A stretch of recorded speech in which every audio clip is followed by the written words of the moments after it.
So last part में हमने देखा था कि नियली अपने दोस्तों को ढूंढने के लिए निकल जाता है, जहां वो यूनर और निंगर से बताता है कि उसने एक और पावर ऑफ लॉ को रिफाइन कर लिया है। वहीं हम एक बंदे को देखते हैं जो नियली से मिलने के लिए अंडरवर्ल्ड में होने वाले कंपटीशन में पार्टिसिपेट करने का सोचता है। अब कहानी शुरू होती है आप सभी सब्सक्राइबर्स के ये वीडियो देखने से, जहां आप देख रहे हैं कि सामने एक बहुत बड़ा सा पोर्टल ओपन हो गया था, जिसे देख के सभी सब गॉड उस पोर्टल के खुलने का बेसब्री से इंतजार कर रहे थे और वो बहुत खुश हो गए थे। तो मैं बता दूं कि ये डेडली प्लेस के 7th फ्लोर का रास्ता है जो कि अब ओपन हो गया था, जहां पर अंडरवर्ल्ड के कंट्रोलर के डिसिपल बनने का टेस्ट होने वाला था। वो सभी पार्टिसिपेट करने के लिए उसमें जाते हैं। तो दूसरी ओर हम नियली और उसकी पूरी टीम को साथ में देखते हैं और फिर अपने दोस्तों से कहता है कि अब फाइनली हमें भी सब गॉड्स को फॉलो करते हुए अंदर चलना चाहिए। और उस पोर्टल को देखकर सबसे ज्यादा एक्साइटेड तो चू था, उसे सबसे ज्यादा खुशी हो रही थी। और फिर नियली और सभी उस पोर्टल की ओर उड़ते हुए चले जाते हैं,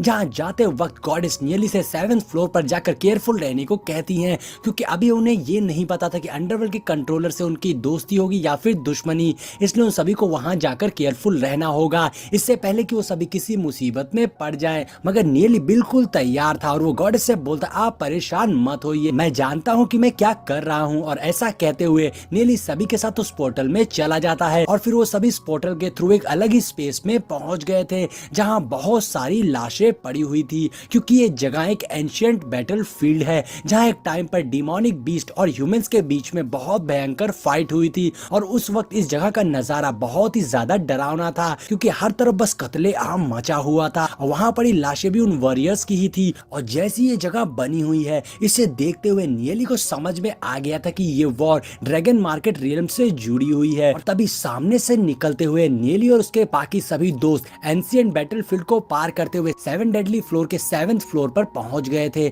जहां बाकी सभी वॉरियर्स पहले से ही इकट्ठा थे और वहां बहुत सारे वॉरियर्स टेस्ट देने आए थे। और तभी उन सबके सामने एक बंदा आता है जो कि अंडरवर्ल्ड रियल्म के गॉड का सर्वेंट था, जो आज उन सभी का टेस्ट लेने वाला था। और उसे देख चू बोलता है, ये तो बस एक नौकर है, पता नहीं हमारा कौन सा टेस्ट होने वाला है। लेकिन तभी पीछे में एक लड़की को स्माइल करते हुए देखते हैं, जिसमें बहुत ही ज्यादा कॉन्फिडेंस था और वो बोलती है, इससे कोई फर्क नहीं पड़ता है कि आज यहाँ कौन सा टेस्ट होने वाला है, मगर मुझे ये पता है कि उसका रिजल्ट क्या होगा, क्योंकि मैं ही अंडरवर्ल्ड के गॉड के डिसिपल बनूंगी। अब चू की नजर उस लड़की पर पड़ती है, मगर उस लड़की की ये बात वहां आए वॉरियर्स को कुछ खास पसंद नहीं आती और वो कहते हैं लड़की तो कुछ ज्यादा ही एरोगेंट लग रही है। लेकिन तभी उन बंदों में से एक बंदा बताता है, तुम जानते नहीं हो ये लड़की कौन है, ये फायरबर्ड क्लैन के लीडर की बेटी है, इसका नाम हुआ है, जिसकी एज तो बहुत ज्यादा नहीं है, मगर इसकी स्ट्रेंथ का मत पूछो, ये अच्छे अच्छों को धूल चटा सकती है। और साथ ही वो बंदा बताता है कि लास्ट टाइम एक सब गॉड ने इससे पंगा लिया था और उसने उसके हाथ पैर तोड़ के उसे मौत के मुंह में फेंक दिया था। और ऐसे ही वो सभी अपनी बातें कर रहे थे, तो चू उन सभी की खुसुर फुसुर को सुन रहा था, मगर जैसे ही हुआ पलट कर चू की ओर देखती है तो वो डर जाता है और नियली के पीछे जाकर छिप जाता है, क्योंकि उसने इमेजिन कर लिया था कि अगर हुआ उसे मारेगी तो कितनी बुरी तरीके से मारेगी। और तभी वो इंस्ट्रक्टर टेस्ट को स्टार्ट करते हुए सभी के हाथों में एक रिफ्लेक्शन बॉल दे देता है और वो सभी प्लेयर्स को अपनी सोल पावर उस बॉल में डालने को कहता है। और ये टेस्ट था कि सभी को अपनी सोल पावर से उस बॉल के अंदर की डिवाइन लाइन को फॉलो करते हुए उसके सेंटर तक जाना था। जो भी उस लाइन से भटकेगा तो रिफ्लेक्शन बॉल ब्लास्ट हो जाएगी, जिससे वो प्लेयर गेम से बाहर हो जाएगा और उसे वापस भेज दिया जाएगा। और अब ये देखकर नियली को समझ में आ गया था कि एक्चुअली में ये एनर्जी कंट्रोल टेस्ट है। अब यहाँ देखना ये कि किसको अपनी एनर्जी पर कितना कंट्रोल है। अब ये देखकर वहां आया एक सब गॉड कहता है, ये तो बहुत ही ज्यादा इजी है, मगर जैसे ही वो अपनी सोल पावर उस बॉल में डालता है वो बॉल ब्लास्ट हो जाती है, जिससे वो बंदा वापस भेज दिया जाता है। अब ऐसे ही कई बंदे वापस भेज दिए गए थे। अब चू उन सभी को देख रहा था तो उसे कुछ समझ में नहीं आता है, तो चू नियली के पास आकर उससे पूछता है कि इस टेस्ट को कैसे पास किया जा सकता है, जहाँ नियली बोलता है ये इतना भी ज्यादा हार्ड नहीं है, तुम्हें बस अपनी आंखों को बंद करते हुए अपनी सोल पावर से इस लाइन को सेंस करना है। जिसपे चू पूछता है, हम इसे आंख खोलकर क्यों नहीं कर सकते हैं, तो नियली बताता है कि ये लाइन रियल नहीं है बल्कि ये इमेजिनरी है, इसलिए तुम्हें ये जो दिखाई दे रहा है सब गलत है, तो तुम्हें अपने सोल पावर से इसे सेंस करते हुए सही रूट को ढूंढना होगा। अब नियली की बातें सुनकर उसके सभी दोस्त इसी तरीके को फॉलो करते हुए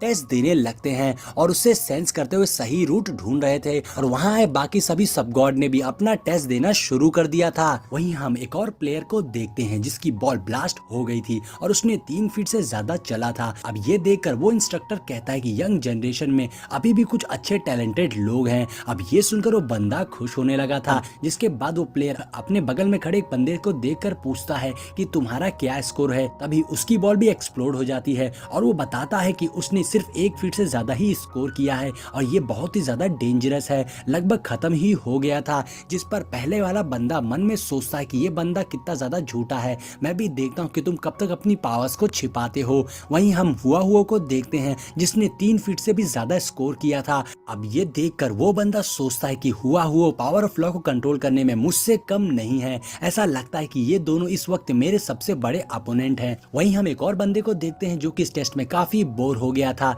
लेकिन उसने 7 फीट स्कोर किया था जो कि काफी ज्यादा था। अब ये देखकर इंस्ट्रक्टर भी कहता है कि इस ग्रुप में एक ऐसा जीनियस है जिसने बहुत अच्छा स्कोर किया है और ये देखकर तो मास्टर भी बोलेंगे कि इसने सच में अच्छा किया है। अब इधर चू ने भी लॉ ऑफ पावर को एक्सटेंड कर दिया था। चू ने 2 फीट से ज्यादा स्कोर किया था और इस बात से चू कुछ ज्यादा ही खुश था और चू कहता है कि ये स्कोर काफी ज्यादा है, इससे साफ जाहिर होता है कि मैं भी अंडरवर्ल्ड का एक जीनियस हूँ। और फिर हम नियली के बाकी दोस्तों को देखते हैं जिसमें एक लड़की ने 3 फीट से ज्यादा स्कोर किया था, तो वहीं एक लड़के ने 7 फीट स्कोर किया था। और वहीं हम यूनर को देखते हैं जो बताती है कि उसने 5 फीट स्कोर किया है, तो निंगर बताती है कि उसने भी 5 फीट ही स्कोर किया है। तभी हम नियली और उसके दोस्त को देखते हैं, उसने 5 फीट स्कोर किया था और फिर वो नियली से पूछता है कि उसने कितना स्कोर किया, तो नियली थोड़ा हिचकिचाते हुए कहता है उसने सिर्फ 2 फीट ही स्कोर किया है। अब इधर इंस्ट्रक्टर कहता है कि ये ग्रुप हालांकि थोड़ा सा कमजोर है बाकियों के मुकाबले, लेकिन फ्यूचर में कुछ भी हो सकता है। अब इंस्ट्रक्टर अनाउंस करते हुए बताता है कि आप सभी ने